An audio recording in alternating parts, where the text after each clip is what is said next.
સ્વાગત છે। 10 દિવસ ભક્તિભાવથી ગણેશજીની પૂજા અર્ચના કર્યા પછી આજે રાજ્યભરમાં ગણેશ વિસર્જન થશે। તો સુરતમાં ઢોલ નગારા સાથે લોકો કરી રહ્યા છે ગણેશ વિસર્જન। ગણપતિ વિસર્જન માટે તંત્ર દ્વારા કૃત્રિમ કુંડની વ્યવસ્થા કરવામાં આવી છે। તો કૃત્રિમ કુંડ પર ફાયર વિભાગની ટીમ તૈનાત રહેશે। આ ઉપરાંત નાનાપુરા વિસ્તારમાં ગણેશ મંડળો દ્વારા નીકળી વિસર્જન યાત્રા અને ભક્તો એક સરખા ડ્રેસ પહેરીને નાચતા અને ગાતા જોવા મળ્યા। ગણેશજીનું વિસર્જન કરતા જોવા મળ્યા। સુરત શહેરમાં આજે 80,000 જેટલી ગણેશજીની મૂર્તિનું વિસર્જન થશે। ગણેશ વિસર્જનની શોભાયાત્રા ઠેર ઠેર નીકળતી જોવા મળી રહી છે। અત્યારે સુરતના જુદા જુદા ગણેશ મંડળો જે છે 10 દિવસ જે બાપાની પ્રતિમાની સ્થાપના કરી હતી તે અત્યારે ગણેશ વિસર્જન માટે નીકળી રહેતી જોવા મળી રહી છે। રસ્તા ઉપર વાજતે ગાજતે જે છે તે બાપાના વિસર્જન યાત્રામાં ભક્તો જે છે તે જોડાયા છે। જે રીતે અત્યારે જોઈ શકાય છે લોકોમાં પણ એક અનેરો ઉત્સાહ છે। તમામ ડીજેના તાલે અત્યારે અહીં ઝૂમતા જોવા મળી રહ્યા છે। આપણી સાથે ગણેશ ભક્તો જોડાયા છે। બેન તમે જણાવશો આજે બાપાની વિસર્જન યાત્રા છે કઈ રીતે ઉત્સાહ છે શું કહેશો?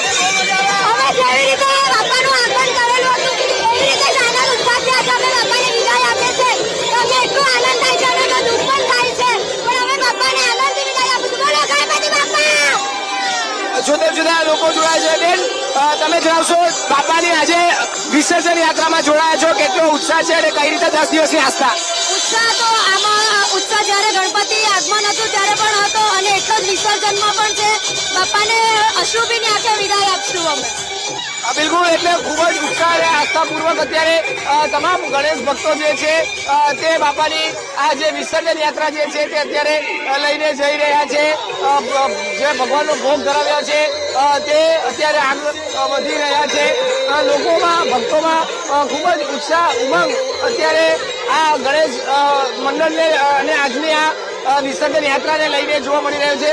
બેન તમે જણાવશો આજે બાપાની વિસર્જન યાત્રામાં કેટલો ઉત્સાહ છે અને કઈ રીતનો માહોલ છે અત્યારે? ઉત્સાહ તો અમને બહુ જ છે ગણપતિ બાપાને મોકલવા માટેનો પણ દુઃખ બી એટલું જ થાય છે કે બાપાને અમે પાછા નહીં મોકલીએ પણ આવી રીતે જ પાછા અમે જલ્દી બાપાને લાવીએ એવી અમારી બહુ જ ઈચ્છા છે। તો આવતા વર્ષે અમે બહુ સારી રીતે લાવીશું અમથી બી સારી રીતે વધારે લાવીશું।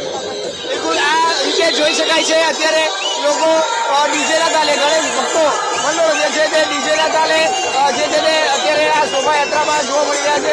અનેરો ઉત્સાહ ઉમંગ અત્યારે આ તમામ ગણેશ ભક્તોમાં જે છે તે જોવા મળી રહ્યો છે।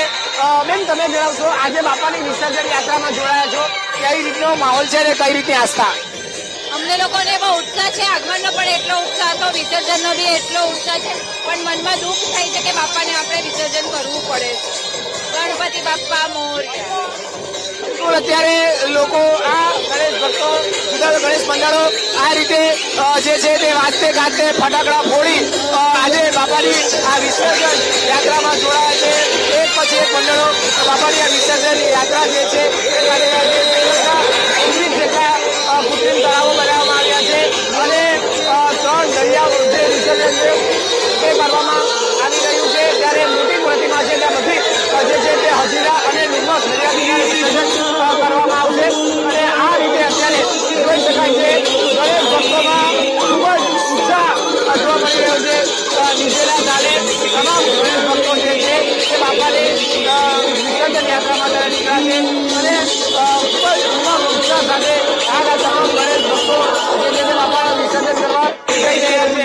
સમગ્ર શહેરમાં આજે આ જ માહોલ જોવા મળી રહ્યો છે। તમામ મંડળો અત્યારે ગણેશ વિસર્જનની યાત્રામાં ધામધૂમપૂર્વક અત્યારે જોડાઈ રહ્યા છે। આખો શહેર જે છે તે અત્યારે ગણેશ ભક્તિમાં લીન થયું હોય તેવા દ્રશ્યો સામે આવી રહ્યા છે। કેમેરામેન દેવેશ સોલંકી સાથે ધ્રુવ સોમપુરા, વીટીવી ન્યૂઝ, સુરત।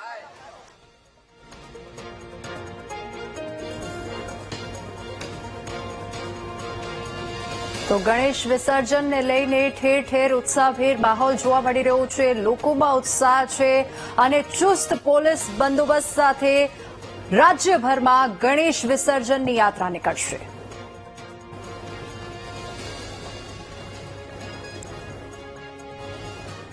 યાત્રાધામ અંબાજી